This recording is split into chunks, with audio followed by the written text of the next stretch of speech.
Une attaque russe dans le centre historique de Lviv, dans l'ouest de l'Ukraine, a tué 7 personnes, dont 3 enfants, ont déclaré des responsables mercredi, un jour après une attaque particulièrement sanglante dans la ville centrale de Poltava, où des dizaines de personnes ont péri.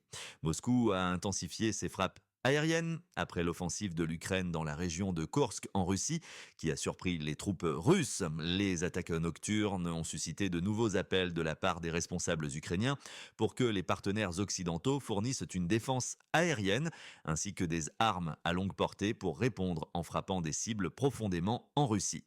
Au total, 7 personnes sont mortes à Lviv, dont 3 enfants, a écrit le ministre de l'Intérieur Igor Klimenko sur Telegram, augmentant le nombre précédemment rapporté. Le président Volodymyr Zelensky a dénoncé ce qu'il a qualifié d'attaque terroriste russe contre les villes ukrainiennes. L'attaque à Lviv faisait partie d'un bombardement plus large à travers l'Ukraine, avec 13 missiles et 29 drones lancés sur le pays dévasté par la guerre. Les forces aériennes ont rapporté avoir abattu 7 missiles et 22 drones.